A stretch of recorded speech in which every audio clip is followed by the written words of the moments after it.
Hi friends, hello. எல்லாருக்கும் annual exam முடிஞ்சிருக்கும்னு நினைக்கிறேன். எல்லாரும் சம்மர் ஹாலிடேஸை என்ஜாய் பண்ண ரெடியாக இருப்பீங்க.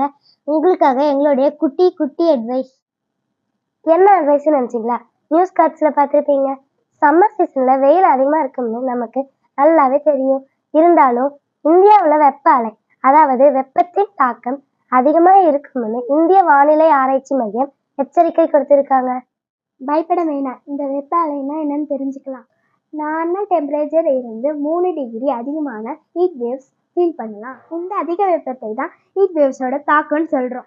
எக்ஸாம்பிளுக்கு இப்போ நார்மல் டெம்பரேச்சர் 35 டிகிரி செல்சியஸில் இருந்ததுன்னா அதுலேருந்து 2 or 3 டிகிரி செல்சியஸ் 3 நாள் வரைக்கும் அதிகமாக ரெக்கார்ட் ஆச்சுன்னா அந்த ரீஜன் நம்ம ஹீட் வேவ் ரீஜன் சொல்லுவோம். இது முன்னாடியே சொன்ன மாதிரி ரீஜன் வைஸாக ஒவ்வொரு பகுதிக்கும் சேஞ்ச் ஆகும்.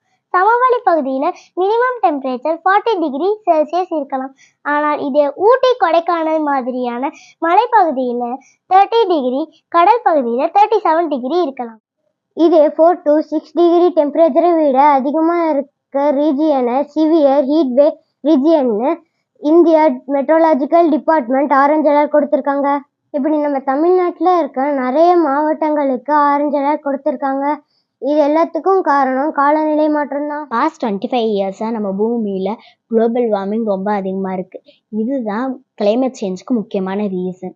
இப்படி ஹீட் வேவ் டைமில் நம்ம உடம்புக்கு என்னென்ன பாதிப்புன்னு பார்க்கலாம். வெப்ப சோர்வு, வெப்ப பக்கவாதம், ஹைப்பர் தெர்மியா, சில சமயத்தில் உயிரிழப்பை ஏற்படலாம்.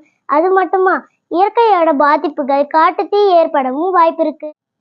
அதிக வெயில் நேரமான 12 மணியிலிருந்து 4 மணி வரைக்கும் வெளியில போறதை அவாய்ட் பண்ணலாம். தர்பூசணி, நுங்கு, இளநீர் இதெல்லாம் சாப்பிடலாம். முடிஞ்ச அளவுக்கு தண்ணீர் குடிக்கலாம். காட்டன் ட்ரெஸ் போடுவது நல்லது. குடை பயன்படுத்தலாம். இதெல்லாம் ஃபாலோ பண்ணா கொஞ்சம் இந்த வெப்ப அலையை சமாளிக்கலாம். அறிவியல் பூர்வமாய் சிந்திப்போம், விழிப்புணர்வோடு இருப்போம், நம்மை நாமே காப்போம்.